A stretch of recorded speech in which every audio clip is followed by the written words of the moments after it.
Le 18 mars, à l'initiative de l'émir du Qatar, les présidents de la RDC et du Rwanda se sont rencontrés à Doha. Dans leur communiqué final, les chefs d'État ont réaffirmé l'engagement de toutes les parties pour un cessez-le-feu immédiat et inconditionnel. Pourtant, un jour plus tard, les rebelles du mouvement du 23 mars M23 ont pris la cité stratégique de Walikale au Nord Kivu. Et malgré leur engagement public de se retirer de cette localité pris le 19 mars, les rebelles l'occupent toujours et tentent même de renforcer leur position. Ceci et d'autres épisodes antérieurs similaires posent des questions. Le M23 et le Rwanda cherchaient-ils vraiment, comme ils l'affirment, à résoudre cette crise par le dialogue? Bonjour, je m'appelle Henri Pacifique Mayala, je suis le coordonnateur du baromètre sécuritaire du Kivu. Vous écoutez le 12e épisode de la saison 5 de Ponabiso, la capsule audio des Bouteli et du groupe d'études sur le Congo. Chaque semaine, ce podcast vous offre notre point de vue sur une question d'actualité en RDC. Nous sommes le vendredi 28 mars 2025.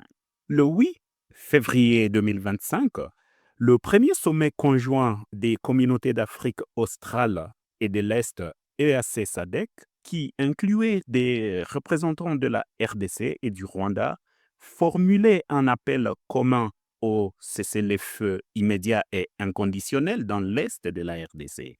Mais dans les jours suivants, la rébellion du M23 soutenue par le Rwanda continuait sa marche en avant, prenant l'aéroport de Kavumu et la ville de Bukavu. Réunis à Harare au Zimbabwe le 17 mars 2025, les ministres des Affaires étrangères de l'EAC et de la SADC ont présenté une nouvelle feuille de route ambitieuse qui prévoit d'instaurer un autre cessez-le-feu ainsi que la cessation de toute expansion du territoire en déjà 30 jours. Cet engagement a été renouvelé le 24 mars lors du deuxième sommet conjoint tenu en ligne. Faut-il vraiment croire aux chances d'une instauration du cessez-le-feu par les deux parties? Ce n'est pas la première fois que les parties à ce conflit violent un cessez-le-feu auquel elles étaient engagées. Le M23 avait par exemple annoncé une cessation d'hostilité début février 2025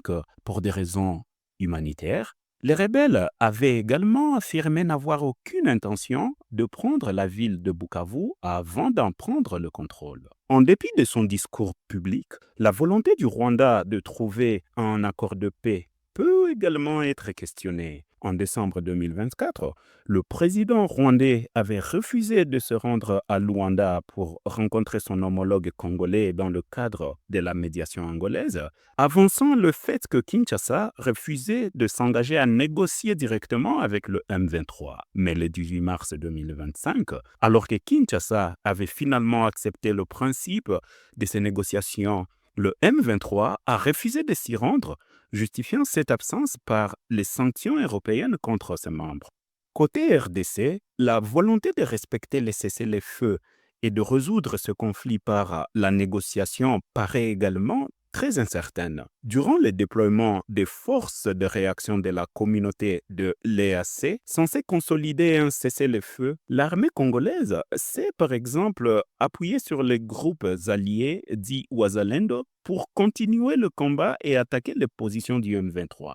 Les protagonistes semblent avoir opté pour une approche stratégique du fight and talk, c'est-à-dire qu'ils acceptent de participer aux discussions uniquement pour faire bonne figure sur la scène internationale et profitent des temps de répit offerts par les cessez-le-feu pour tenter de se réarmer en vue de nouveaux affrontements.